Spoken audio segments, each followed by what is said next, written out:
Good morning, students. Today we learn about a new chapter, the Unit 3. Name of the chapter is So What Are You Anyway?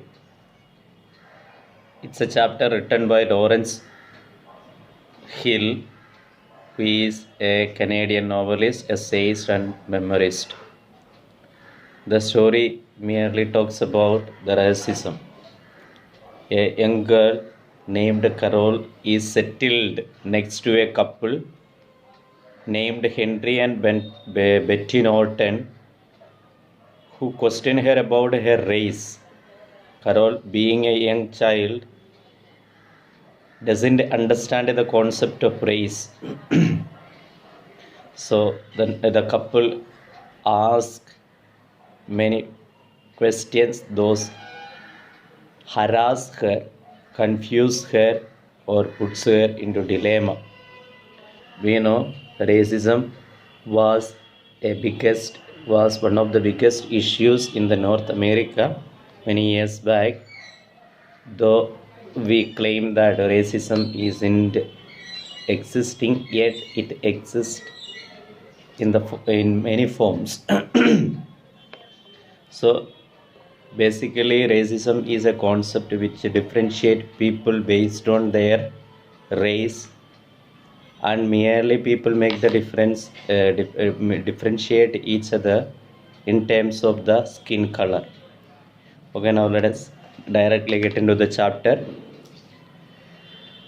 Carol settles in a seat 12A beside the window, puts her doll on a vacant seat, and snaps open her purse. Okay, from the very sentence we understand that Carol was traveling in a flight, and her seat was on the window side, and she had a doll with her. She puts the doll on the nearby seat, that means on 12B. She kept the doll, and she opened her purse. She holds up a mirror. She looks into her brown dark eyes. From the purse she took up a mirror, and she looked into the mirror so as to make her comfortable.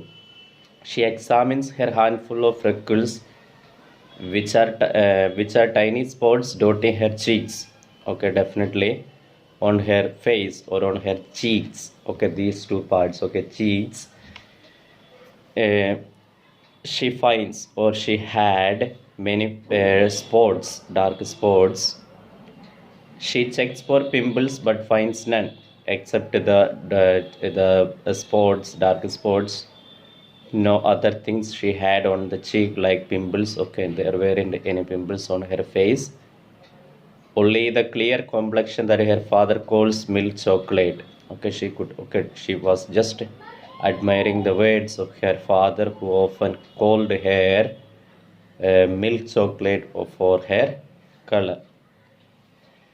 That is yours, I believe. A big man with a sunburned face is holding her doll upside down. In the meanwhile, a man came nearby the seat, and it was booked for them. Okay, all right. The seat on which she had kept the doll was belonging to the man. So the man, on reaching the seat, held the so-called doll in his hand, or took the doll from the seat and asked whether it was hers. May I have her, please? Carol says. So when she was asked whether it was, she all of a sudden asked the man to give her back the doll. He turns the doll right side. A bag doll. I never saw such a thing. So carrying the doll in his hand, he just turned it around, and he was amazed to see that the doll was dark. The color of the doll was dark, and he just expressed his surprise, saying that okay, all right, that he had never seen a doll which was dark in color. Her name is Ami. May I have her, please? So, okay, all right. Again, Carol asked the man to give her doll back, and she told the man. Here, the man is Mr. Henry. So, Henry Norton. So, she told Henry Norton that the name of the doll was Ami and asked him to give her the doll. Henry Norton cries the man's wife, give the doll back this instant. In the meanwhile, the wife of Henry Norton, the name of the wife is Betty Norton. So Betty Norton asked Henry Norton to give back the doll to the girl very soon. Carol tucks the doll close to the window. The man sits beside Carol. The woman takes the aisle seat. So, as asked by the wife, Henry Norton handed it over to Carol, and Carol kept the doll so close to the window. In the meanwhile, Henry Norton sat near to Carol, and the wife sat on the aisle seat, or the last seat in the row. Don't mind him, the woman says, leaning towards Carol. So, in the meanwhile, okay, all right, the woman, Betty Norton, seating herself on the last seat, leaned a little forward and told Carol, never mind him, or don't get bothered of his question or his actions. By the way, I am Betty Norton and he is my husband Henry.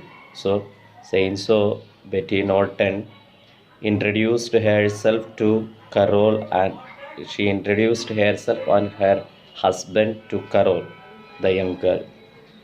The man next to Carol hogs the armrest and he keeps looking at her. So, okay, all right, if you have traveled by flight, you know that, okay, all right, the armrest is can be folded, or folded or used according to the need. So here the man Henry Norton spread the armrest, and he kept his arms on the armrest and looked at Carol. The stewardess passes by checking seat belts. Everything okay? So, okay, all right. So, in the meanwhile, the air hostess passed by, or the air hostess was checking whether everyone had the seat belt tied, and when the air hostess reached the row in which Carol, Henry, and Betty were sitting, she asked them whether everything was fine. May I go to the bathroom? Carol asked. So Carol asked the air hostess whether she could go to the bathroom that time. Do you think you could wait? We are about to take off. So the air hostess again further, when Carol asked the air hostess whether she could go to the bathroom, the air hostess in turn asked the girl whether she could wait a little more time because they were about to take off. That means the flight was about to move forward. So she asked whether Carol would be able to wait a little. Okay. So to that, okay, Carol readily replied that she was ready to wait. Carol looks out of a window, sees the Toronto airport buildings fall behind, and wonders if her parents are watching. So in the meanwhile, okay, Carol looked through the window, since she was sitting nearby the windows, sitting on the window seat. She was able to look through the window, and she could see the Toronto airport, and she was wondering, as the plane was moving, she was wondering whether her parents were watching her. Okay, all right. Say goodbye, she instructs Ami, waving the doll's hand. Say goodbye to mom and dad.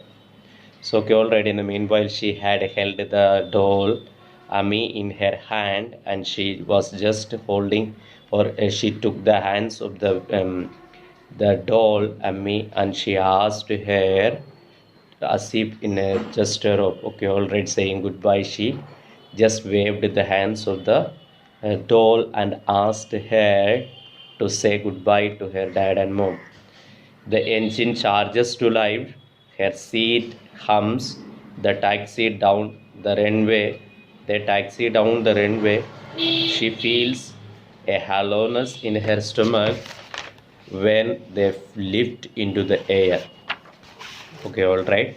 So in the meanwhile, the engine became all the more faster, and okay, the taxi moved forward, or the flight moved forward. In the meanwhile, okay, all right. If you have ever traveled by the flight, you know that when the flight on its way to flying, before it gets into the air, it has to travel at the highest speed on the runway. So in the meanwhile, on the process of moving upward, we would not be that physically comfortable. So she felt the discomfort when the flight went up in the air. Her ears plug and stay that way until the plane levels out over pillows of cotton. They burn as bright as the sun, so that is what the other side of the cloud looked like. In the meanwhile, okay, all right. She was feeling the discomfort in her ear, even okay, all right, due to the pressure or above or on the speed. Okay, all right. We would normally feel discomfort while in a flight, so she too felt the same. And once the plane reached the proper height, the plane started to move parallel, and she was able to see, or in the meanwhile, the flight had flown above the sky, and she was admiring the very other side of the clouds. Excuse me, the man is talking to her.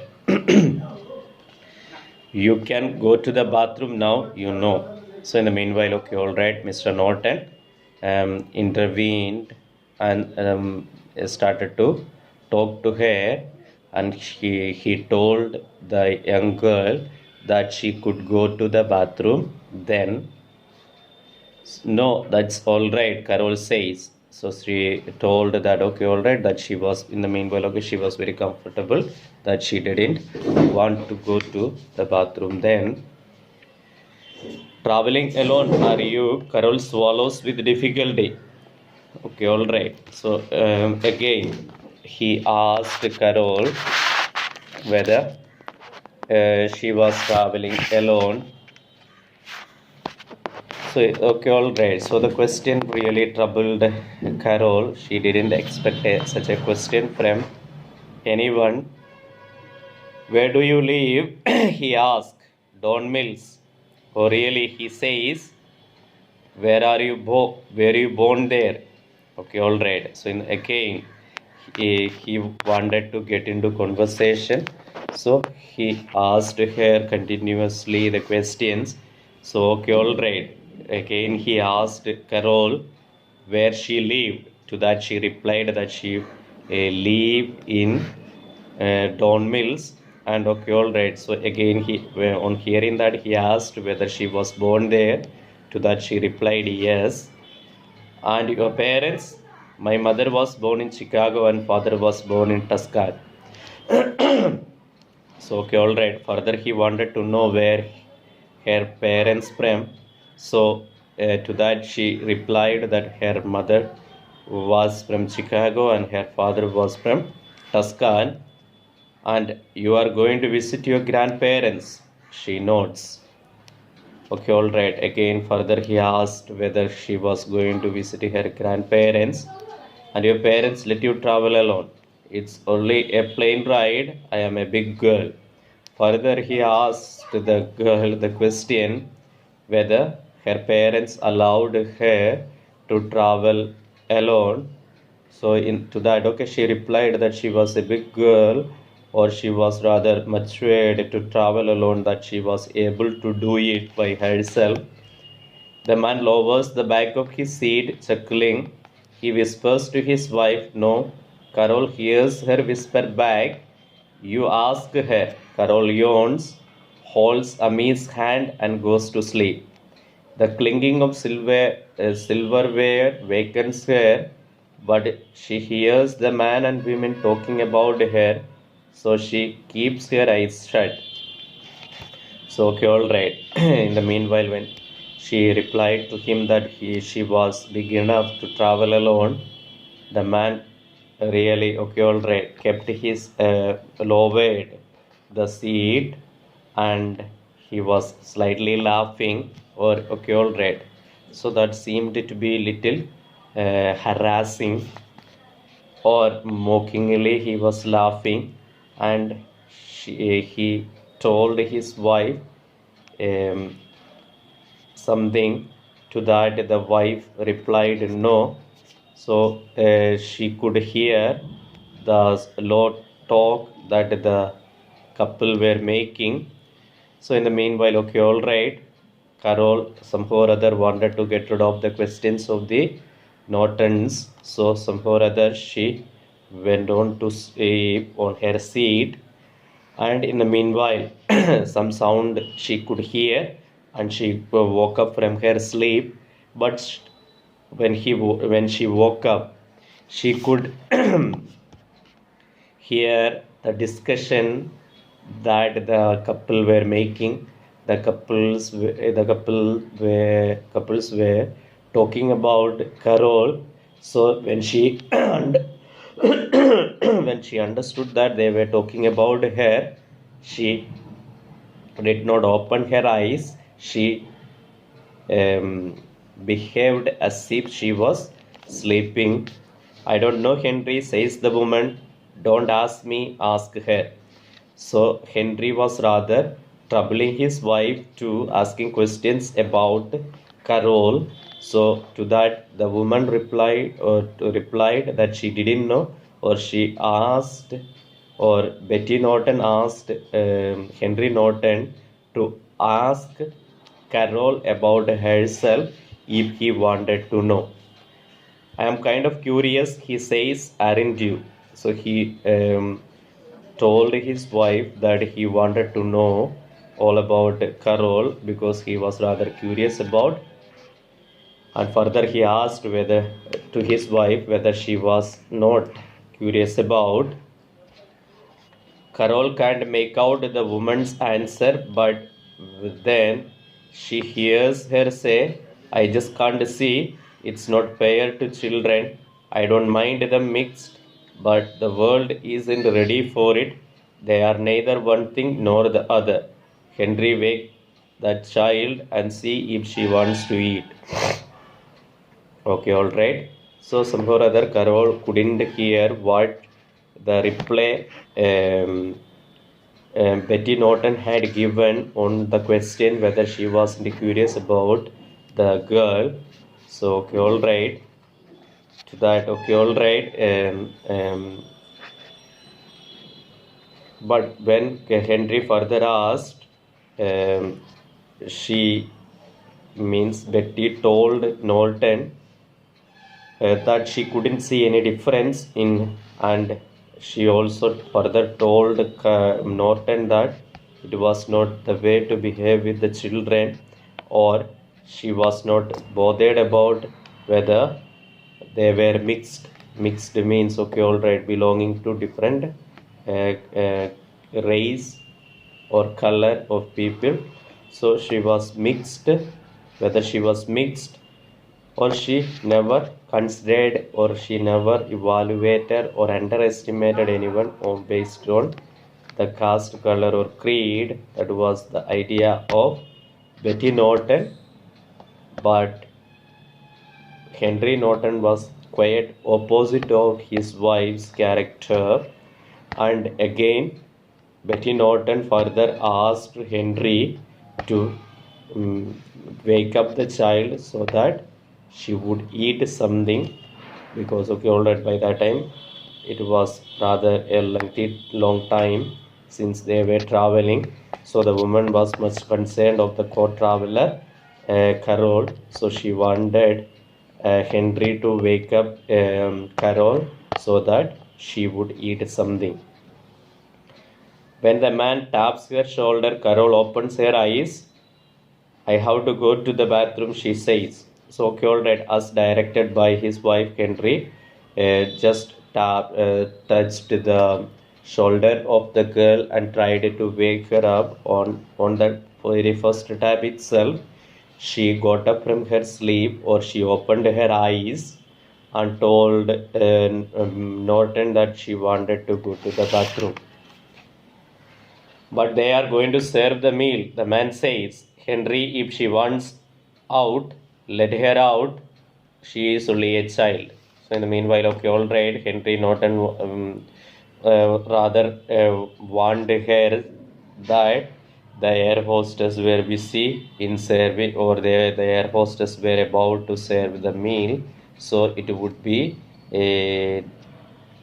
not be a convenient time for her to go to the bathroom. But in the meanwhile, okay, all right, the wife Betty Norton told Henry Norton that okay, all right, that she was a little child, that she should be sent out. Carol grimaces. She is definitely not a child. She is a young lady. Okay, all right. In the meanwhile,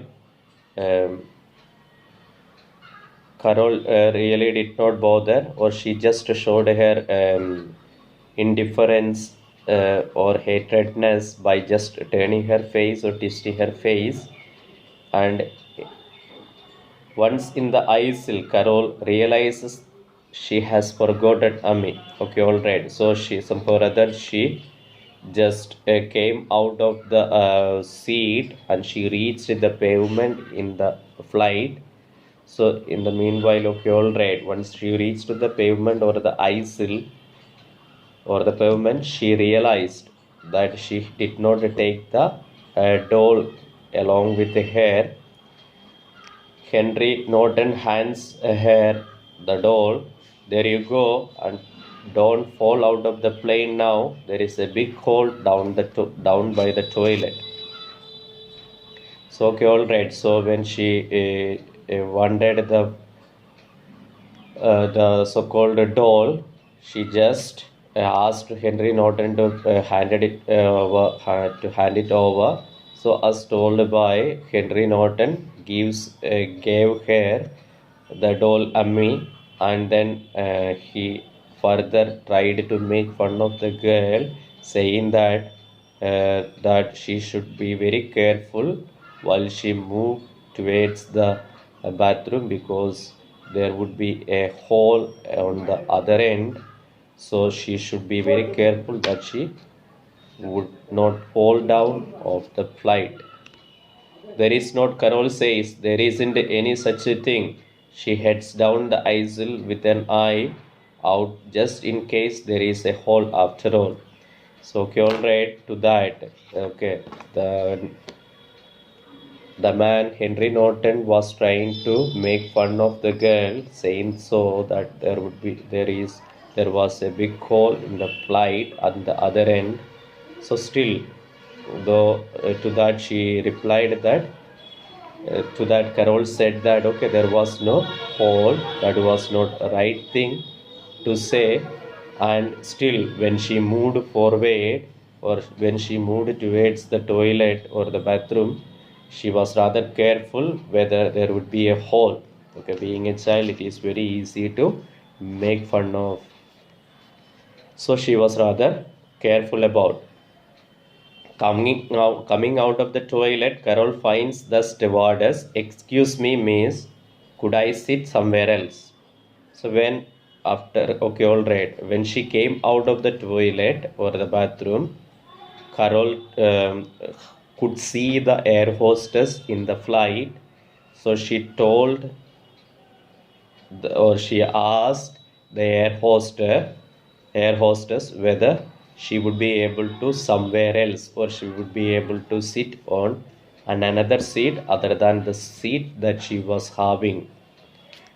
The woman frowns why. So the, okay, all right, the air hostess was really um, um, um, amazed to that question. So she asked why she wanted to change the seat.